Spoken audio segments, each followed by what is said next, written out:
subscribe. Tariq Radio. Like and subscribe. Let's get Miss Carissa in the building. Miss Carissa in the building. Hop on in, dear. All right, Carissa. Hi. Hey, dear, how are you? I'm fine. This is like my fourth time speaking to you. I think Um, yes. How you doing, dear? I'm fine. Also, I wanted to also say that before, when you had your first conference, Uh-huh. I went to that one, but I brought my kids and my niece and nephew. Oh, It was, yeah. I remember you said you're gonna start having food when you start doing the next ones, because they was talking about how they was hungry, yeah. and I was trying to, yeah. Yeah, these wouldn't let us have food out there. They were real funny style. But yeah, I do want to have another conference expo down in Atlanta and just have food, just the whole shebang. I don't want the hungry babies out there. I don't want that at all. So what's on your mind? What's going on with you, dear? Yeah, yeah. So, before I go to sleep, I want to say something because I had started saying stuff about, I guess, all these other ethnic groups. They was talking about how, I guess, gatekeeping. Because I was looking at YouTube shorts. It was like a YouTube short type of thing. I look at Housewives of Potomac, Yeah. and it was something, some Nigerian word, Osaf, or it's something that started with an O. And like the American women there, they was asking about what does that mean, and the lady Wendy, she's Nigerian, and like her husband, and it was another lady on the NECA that was Nigerian also, and they was like kind of beating around the word without actually saying what it was, but they was like saying that and then soon, and later on, the lady NECA, her husband said it's taboo. And I read into the comments, and they said that everything that doesn't need to be explained or whatever, and like it was a bunch of Nigerian and people from other countries saying that we don't have to explain our stuff because it need to be gate kept into like their country, their culture, or whatever. Mm. And I kind of feel like a lot of stuff that we're saying, like we're online or whatever. Like I like your conversations, but it just seems like I feel like we got silent and just didn't say a lot of stuff because it kind of feel like a lot of stuff that's done here in America.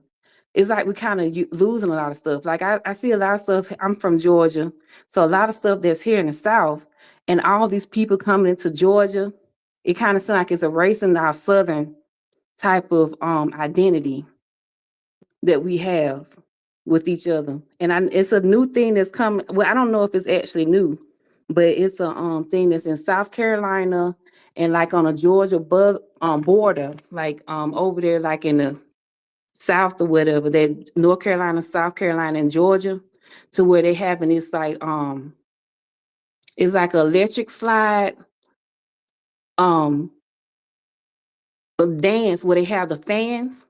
So now that's kind of blowing up online, and people trying to learn how to do that dance Mm. and try to go to it so they can learn and do it. And I feel like if once that gets blown up, then a lot of people might start trying to learn it, and then that's going to get all watered down. Mm. So that's basically that's all I want to say. It just seemed like a lot of stuff that's American, and I seen your live yesterday with the Oscars, and how what you said about all these people coming in, they trying to fade us out into the background, and also what you said about with I forgot his name, the guy, the Powernomics. Claude Anderson. Yeah, Claude Anderson, about what he said, what he was trying to warn us years ago, like my mother them and stuff. And now the younger generation's now hearing it. But that's all I want to say. I was thinking about it. Thank you. Thank you so much, dear. Appreciate that. Well, listen, it's very important that we discuss things openly because we're already being surveilled anyway. You know what I'm saying? And listen, and she made a good point. I understand where she's coming from. A lot of these people who are not FBA, they kind of gatekeep certain things. They don't talk about certain things openly. They want to keep secrets. Here's the thing with us. I, I don't mind us talking about certain things openly. We get monitored anyway. We're already monitored. We can't have no real secrets. We're the most monitored people ever. Like I said earlier, they have whole corporate entities that sit up and monitor our conversations.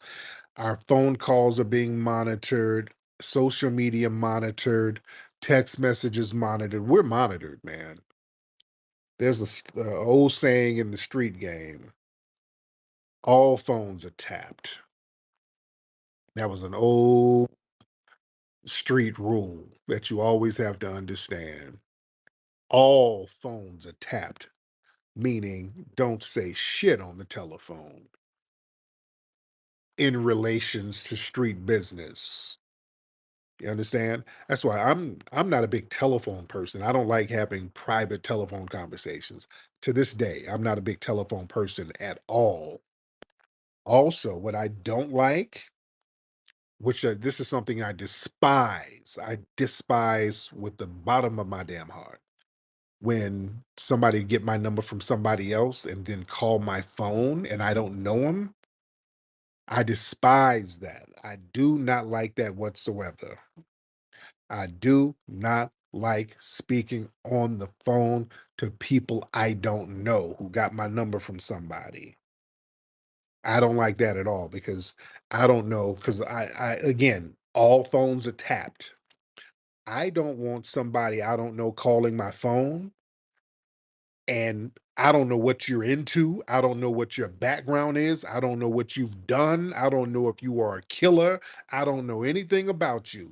And if you're on my phone and somebody's monitoring my phone or tapping my phone and got me conversating with you, I don't want to be an accessory to nothing. You know what I'm saying? I don't like that shit at all. All phones are tapped. You see? So that's why, I like to control the narrative. Yeah, yeah. I talk about what needs to be talked about. I ain't got no secrets.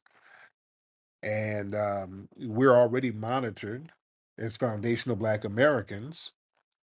Um, See, the thing is, hiding the truth, that kind of plays in their hands. That's why I'm like, hell, I'm going to say it loud and proud, like James Brown told us. I ain't got, listen, as a foundational Black American, I don't have a goddamn thing to hide about that. That's something that everybody should be speaking proud and loud. That's not nothing secret or covert. That's very patriotic. You understand? I'm talking about empowering our lineage. I ain't got nothing to hide as far as that. You see? I ain't got to sneak around. That tether's sneaking around. Hey, ooh, we got to talk quietly, nigga. Y'all ain't doing nothing, you know, that's going to really move the needle. Which you're being covert just to undermine us. That's why they're being covert. The covertness is to undermine us. You know? But yeah, listen, the dominant society, they monitor us and they try to control the narrative. See, the ops, they thrive off silence and secrecy. So if we're silent and we're secret, that lets them rewrite shit. They can rewrite the narrative. The foundational Black Americans, if we're open and we're honest about our goals, our grievances, that leaves less room for lies and distortion. Just like this tether just called up. Nick the Tether tried to say I was tied into some shit that I ain't got nothing to do with. Tether shit. And I'm here to say, no, I don't. I don't. I ain't got shit to do with nothing. So being open gets to shut the bullshit down. We shut that stuff down. Yeah. So yeah, we don't have to hide nothing. Listen, and public truth is legal protection. See, when foundational Black Americans, our lineage, when we're transparent and we're very clear about our intentions, it makes it harder to try to frame us or create a narrative that we're just doing like little secret covert plots. No, we're not. There's no plots. There's no plots. There's nothing. We're just paying homage to our lineage. Ain't nothing to damn hide at all. Everybody should be in on giving props and praise to our lineage. It should be as normalized as possible. No secrets. I ain't got a goddamn thing to hide. Yeah. And listen, honest discussions like what we do, having honest discussions, that actually reveals the ops, agent, moles, tethers, and informants. Yeah. That exposes them. That puts them on Front Street. When we start speaking the truth, look at the people who are hating, or look at the people who are naysayers. These are the people you got to watch. Look at the people who are sneaking behind the scenes doing all of this sneaky talk. Those are the ones we got to watch. See, I like being open and honest because that exposes a lot of the ops among us. Yeah. And see, when we're open and honest, see, that forces the system to acknowledge our reality. See, a lot of the ops, their job is to deny and suppress Black grievances. So when we speak the truth openly, that forces the system to confront this stuff on our terms. You know, so it's all about strategy over secrecy, man. See, the most powerful moves are made in the open. You know, when you start doing stuff secretly, which we're already monitored. That's when the ops they you thinking you doing something secretly, and then they got an op sitting there with your ass. That's why, listen, around these spaces, there's so many damn ops. I'm telling you, around these spaces here, it's full of ops, man. And I'm telling you, I've seen personally some of these folks who hang around in our circles, man. I done helped some of these damn people personally, and these people are on some op ass J. Edgar Hoover type shit behind the scenes. Y'all don't even know the severity of it. You dig? So yeah, I like just putting everything out there on Front Street. Yeah. Clear, honest strategies that minimizes confusion and sabotage. Yeah, man. Because the thing is, the world is watching us. They watch how we resist. See, just like what Neely Fuller said. Neely Fuller, and I learned a lot of game from him. He said, "Look, it's all about having a code."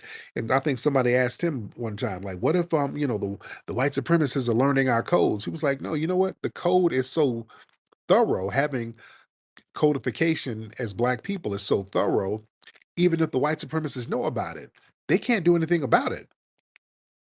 You understand? I want y'all to understand this. Once we get so thorough and on code, the code is in your mind. And there's an old saying, the military is in the mind. The military is in your head. It ain't the guns and the knives and all. No, no, no, no, no. The military is the mind. It's your thought process. You think militaristically. So the military, it's in you. It's in you. It has to be in you. You understand? So us being on code, that's a mental thing. That's in our mind. They can't extract what's in our mind. Once we decide to be on code, you can't extract that. So everything you do is going to be codified. You understand? You don't have to have a secret meeting. You don't have to meet off in an alley somewhere. No, no, no. You already know what to do based on codification. That's why the tethers have such a hissy fit with this movement right now. The delineation movement got these tethers just freaking out. They don't know what to do. That's why they always trying to compartmentalize the movement. You niggas are a cult. This is a cult, is a group. This is a group, nigga. They just say anything because they can't do anything about the movement. You can't stop us from identifying with our own lineage. What you gonna do? Cry us to sleep? What are you gonna do? You can't do anything about that. If we want to acknowledge our foundational Black American lineage, ain't shit you can do about it. Lying about some group, that's making it worse because you're mad at some shit that don't exist. There's no organization or group called Foundational Black Americans. It's a lineage. Getting mad at a pretend group you done made up, that's you frustrating yourself. You see? Real deep stuff. Let me get this person here. Let's get Hot Seat Empire. Hot Seat Empire in the building. Ms. Hot Seat, you want to unmute your microphone, ma'am? It would be great if you do that while we're waiting on you, Hot Seat. Let's get Hedge in here. I'm so sorry. I'm so sorry, Tariq. Sorry, hot seat. Sorry. It's me, the lady who's Zimbabwean from Paris. And I just want to say, you know what, Tariq? Like, before I couldn't really understand what foundational Black American was all Right. about, and now I truly understand. Like, I truly understand that, like, the same way Africans, they are like so protective of their culture. That's all you're doing, and we should support you. Like, before I misunderstood it, thinking that, but why are they not?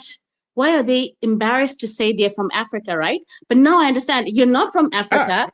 You are from where you are at, and we should support you the same way we would want you to support our culture. yes. Like, there's actually nothing wrong with it. And I actually think there's just miscommunication, to be honest, because people want to get like Black people against Black people. But no, it's not even about Africans against the Black Americans, to be honest. Like, everyone should protect their culture, and that's all you're doing. And there's literally nothing wrong with it. You're preserving your heritage, and really we should support it. And now I understand. Before I was just like, what is this? I had never heard of it before. To be honest, I was just like, I was so confused. Like, because no one talks about it. To be honest, like, this is the only platform I literally every day. I think you can check. I listen every day, trying to learn more, trying to understand more, because I had never heard about it before in my whole life. Mm-hmm. Yes, indeed. So I really just like just want to say, like, forgive my brothers and sisters from Africa for not understanding, thinking that maybe you think that you're better than them because you're American. No, you're just preserving your culture. The same way they're protective of their Right. culture is what you're doing, and there's nothing wrong with that. And it's just they don't know. No one has told them. We didn't grow up being told this stuff. A lot of people in our 40s, 30s, they don't know about this stuff, so they're learning it from you. So just have more patience and just explain more to them so that we Yes, can. ma'am. Thank you. Thank you, dear. I had to land your plane. Thank you. I get it. Yes, ma'am. Right. Yeah, we can't say we're from Africa because we're not. We're not continental Africans. We're not. We're just not. We have African ancestry and DNA, just like a lot of people. But again, I have to reiterate, we had a different ethnogenesis. Foundational Black Americans, we formed a unique, distinct ethnic group right here on American soil through centuries of survival, resistance, cultural creation. And listen, we're not African immigrants. We're not continental Africans. We are a new group of people. We're a native ethnic group to the United States. We literally built this country up from the ground up through unpaid labor. Our inventions, culture made this society what it is. This is our ancestral homeland. And that's okay. We're not generic Africans. We don't have, to be honest, we just don't have cultural or political ties to Africa like that, nor immediate ties. Yeah? We don't have no political, cultural obligations, nothing to Africa. We don't have dual citizenship. We don't have tribal affiliations. We don't have government connections. We don't have language connections. Nothing. So why would we claim that? Our entire lineage, fight, and identity is rooted right here on this soil. That's not being mean spirited. That's just being real. Eh? It's not just being a citizen. It's all about ownership. We see this is ours. Yeah, we're dominated by the white supremacists globally. That includes here, but yeah, we resist that white supremacists. That's what makes the culture here so great. We're the ones doing the most resistance because foundational Black Americans, we created a culture of resistance. We're the only group of people on the whole planet whose entire modern culture and past culture has been centered around resistance from top to bottom. That's the thing that makes us so dynamic. Our culture is about resistance. Our music was about resistance. Our foods are about resistance. Remember, they were giving us the worst foods, so we had to resist eating slop and then turn that shit into a delicacy. That's resistance. Our music, the blues, we had to get those feelings out of our system. So we had to sing the blues up out of us to purge the negative energy that was infused by the white supremacists. That was resistance, ladies and gentlemen. Even in our spiritual songs, we were using resistance. We were singing code words to each other. Steal away. Like, get the hell out of here. We're going to bounce. We had to make these songs to sing in code around these white supremacists to resist. You understand? That's how phenomenal our culture is, family. No other group has that culture of resistance from top to bottom. That's the thing that makes us so unique. Foundational Black Americans, we got a phenomenal, phenomenal disposition. Let's get Hedge. Hedge, hop on, sir. Hello, Tariq. I'm actually Damn. Hedge Trimmer's wife. Oh. I just want to say we really appreciate your space. We're calling from, well, we're on this space from, not calling from, that's old school, but we're Western Canada, and we really appreciate your space, and we've learned so much from you. And keep going, man. Oh my God. Like, yeah, we love you. Thank you so much. I appreciate y'all up there in Canada. Much respect to Canada. All right. Well, we got a lot of people in here. In the rhythm of life, there's a melody that dances with every step we take. And in those steps, there's a tale of legacy, of culture, and of the spirits that guide us. Introducing Root Work, where tradition and heritage intertwine. Crafted from the essence of foundational Black American Root Work deodorant is more than just a scent.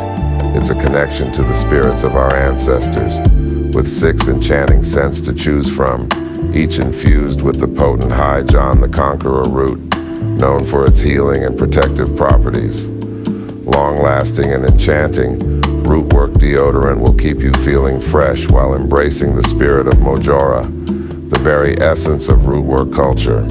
Root Work deodorant, where tradition and heritage intertwine. Experience the power at rootworkstyle.com. Let your spirit dance in the rhythm of Root Work.